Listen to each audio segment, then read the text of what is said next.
ಬಹಳ ಆಸಕ್ತಿಯಿಂದ ಇದೊಂದು ದೇವತಾ ಕಾರ್ಯ ಅದು ಮಾಡಲೇಬೇಕು ಅಂತ ನಿಶ್ಚಯ ಮಾಡಿ ಶಿವಮೊಗ್ಗಕ್ಕೆ ಬಂದು ಕ್ಯಾನ್ಸರನ್ನು ಗುಣಪಡಿಸೋದು ಅಷ್ಟೇ ಅಲ್ಲ, ಕ್ಯಾನ್ಸರ್ ಬರದೇ ಇರೋದು ಹೇಗೆ ಅನ್ನೋದನ್ನ ತಡೆಗಟ್ಟಿ ಆರಂಭದೊಳಗಡೆ ಅದನ್ನ ಚೂಟ್ ಹಾಕುವಂತ ಕೆಲಸ ಮಾಡಬೇಕು ಅಂತ ಹೇಳಿ ಆ ಕೆಲಸವನ್ನು ಮಾಡ್ಲಿಕ್ಕೆ ಬರ್ತಂತ ಇದೊಂದು ದೊಡ್ಡ ಕಾರ್ಯ ಇದು.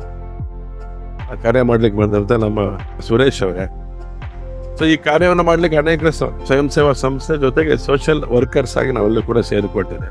ನಮ್ಮ ಹಿರಿಯರು ಯಾವತ್ತೂ ಹೇಳ್ತಾರೆ, ನಮ್ಮ ದೇಶ ಸೇವೆಗೆ ಬಹಳ ಪ್ರಮುಖ ಆದ್ಯತೆ ಕೊಟ್ಟಂತ ದೇಶ. ನಾವು ಸೇವಾ ಹಿ ಪರಮೋ ಧರ್ಮ ಅಂತ ಹೇಳಿರುವಂಥವ್ರು ನಾನೇ.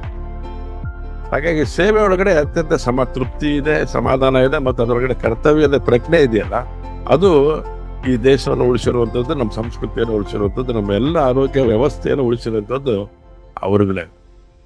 ಹಾಗಾಗಿ ಈ ಕಾರ್ಯವನ್ನು ಮಾಡಲಿಕ್ಕೆ ಶಿವಮೊಗ್ಗ ನಗರಕ್ಕೆ ಬಂದಿರುವಂಥ ಈ ಶುಭ ಸಂದರ್ಭದಲ್ಲಿ ನಿರಂತರವಾಗಿ ನನ್ನ ಕಾರ್ಯ ಮುಂದಕ್ಕೆ ತಗೊಂಡು ಹೋಗ್ಲಿಕ್ಕೆ ತಾಯಿ ಆಶೀರ್ವಾದ ಮಾಡ್ತಾಳೆ ಅನ್ನೋಂಥ ನಂಬಿಕೆಯಿಂದ ನಾನು ಕೂಡ ತಾಯಿಯಲ್ಲಿ ಪ್ರಾರ್ಥನೆ ಮಾಡ್ತೇನೆ, ಈ ಕಾರ್ಯ ಚೆನ್ನಾಗಿ ಆಗ್ಬೇಕು.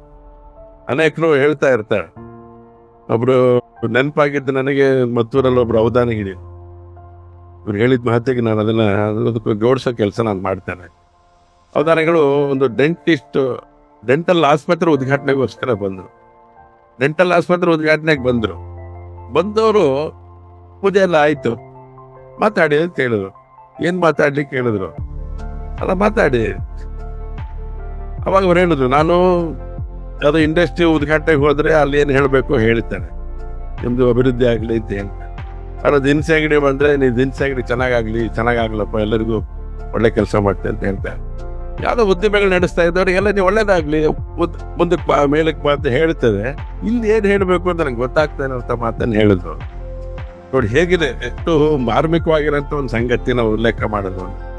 ಅವ್ರು ಹೇಳಿದ್ದೇನೆ ಆಮೇಲೆ, ಯಾಕಂದ್ರೆ ಇಲ್ಲಿಗೆ ಬರಬೇಕು ಅಂತ, ಚೆನ್ನಾಗಾಗ್ಬೇಕು, ನೀನು ಅಭಿವೃದ್ಧಿ ಹೊಂದಬೇಕು ಅಂತ ಹೇಳಿದ್ರೆ ಪೇಷಂಟ್ಗಳ ಸಂಖ್ಯೆ ಜಾಸ್ತಿ ಆಗ್ತದೆ, ಎಷ್ಟಿದೆ ಅಂತ ನಾ ಹೇಳ. ಹಾಗಾಗಿ ಅವರು ಬಹಳ ಗಂಭೀರವಾಗಿ ಯೋಚನೆ ಮಾಡೋದು, ನಿನ್ನ ಹತ್ರ ಯಾರು ಬರ್ತಾರೋ ಅವರಿಗೆ ಒಳ್ಳೆ ಟ್ರೀಟ್ಮೆಂಟ್ ಕೊಡುವಂಥ ಶಕ್ತಿ ಭಗವಂತ ಕೊಡ್ಲಿ ಅಂತೇಳಿ ಅವ್ರು ಪ್ರಾರ್ಥನೆ ಮಾಡುವುದು. ಇವತ್ತು ಹಾಗೆ ನಡೀತಾ ಇದೆ, ಗೊತ್ತಾಗಿ ಇದು ಹಾಗೇನೆ. ನೀವು ಮಾಡುವಂಥ ಉದ್ದೇಶ ಇದೆಯಲ್ಲ, ಇದು ನಿಜವಾಗ್ಲೂ ಕೂಡ ನಾವು ಯಾರು ಬರೀಲಿಕ್ಕೆ ಸಾಧ್ಯ ಇರೋಂಥ ಸಂಗತಿ ಇದು.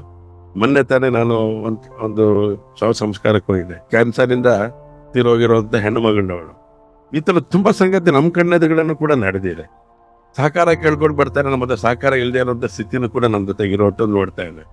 ಆದರೆ ಮೋದಿಗೆ ಅನಿಸ್ತು, ಆಯುಷ್ಮಾನಿನ ಮೂಲಕ ಅವರ ಆಯಸ್ಸನ್ನ ಜಾಸ್ತಿ ಮಾಡೋ ಕೆಲಸನ ಮಾಡಬಹುದು ಮುಂಚೆ.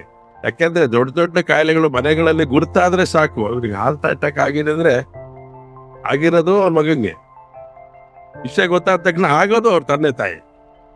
ಇದು ಪರಿಸ್ಥಿತಿ. ಸೊ ಹೀಗೆಲ್ಲ ಇರಬೇಕಾದ್ರೆ ಆ ಥರದ ಪರಿಸ್ಥಿತಿಗಳಿಗೆ ಪರಿಹಾರ ಹುಡುಕ್ಬೇಕು ಅಂತ ಯೋಚನೆ ಮಾಡಿ ಆಯುಷ್ಮಾನ್ ಇವತ್ತಿನ ದಿವಸ ನಮಗೆ ಜಾರಿಗೆ ತಂದಿರುವಂಥದ್ದು ನಿಜವಾಗ್ಲೂ ಕೂಡ ಅನೇಕ ಕುಟುಂಬಗಳಿಗೆ ಒಳ್ಳೇದಾಗಿದೆ. ಇಲ್ಲೂ ಕೂಡ ನಿಮ್ಮ ಹತ್ರ ಯಾರು ಬರ್ತಾರೆ, ನಮ್ಮ ಮೂಲಕ ಯಾವ ರೀತಿ ಸಹಕಾರಗಳು ಬೇಕು, ಸರ್ಕಾರದ ಸಹಕಾರಗಳೇನು ಬೇಕು, ಸ್ಥಳೀಯ ಸಂಸ್ಥೆಗಳ ಸಹಕಾರ ಏನು ಬೇಕು, ನಿಮ್ಮ ಜೊತೆ ನಿಂತುಕೊಂಡು ಆ ಸಹಕಾರ ಕೊಡಿಸೋ ಕೆಲಸ ನಾನು ಮಾಡ್ತೇನೆ ಅಂತ ಮಾತನ್ನು ಮಾತ್ರ ಹೇಳ್ತೇನೆ. ಯಾಕಂದ್ರೆ ಇದು ಹೇಳಿದ್ನಲ್ಲ, ಇದು ದೇವತಾ ಕಾರ್ಯ ಅನ್ನೋ ಮಾತನ್ನು ಆರಂಭದಲ್ಲಿ ಹೇಳ್ಬಿಟ್ಟಿದೆ ನಾನು. ಯಾಕಂದ್ರೆ ಮನುಷ್ಯರನ್ನು ಉಳಿಸುವಂಥದ್ದು ಇದೆಯಾ ಇದು. ಯಾಕಂದ್ರೆ ಎರಡು ಇರೋದು ಅವನ ಹತ್ರನೇ, ಭಗವಂತನೇ ಜನ್ಮ ಕೊಡೋದು, ಕರ್ಕೊಳ್ಳೋದು ಅವನೇ.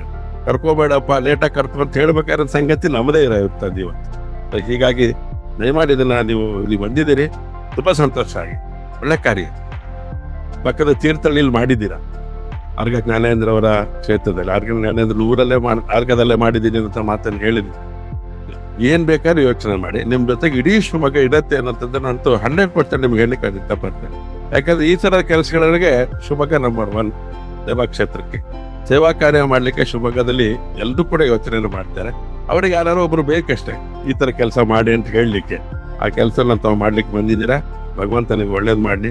ತಾಯಿಯ ಚಾಮುಂಡೇಶ್ವರಿ ಆಶೀರ್ವಾದ ಮಾಡ್ತಾಳೆ. ಯಾಕಂದ್ರೆ ವಿಜಯದಶಮಿ ಪ್ರಾರಂಭ ಮಾಡಿದ್ದೀನಿ, ನಿಮ್ ಜೊತೆ ನಾವು ಇರ್ತೇವೆ ಅಂತ ಮಾತನ್ನು ಮಾತ್ರ ಹೇಳ್ತಾ ಧನ್ಯವಾದ. ಒಳ್ಳೆ ಕೆಲಸ, ನಿಮ್ ಜೊತೆ ನಾನು ಇರ್ತೇನೆ ಸರ್. ನಮಸ್ಕಾರ.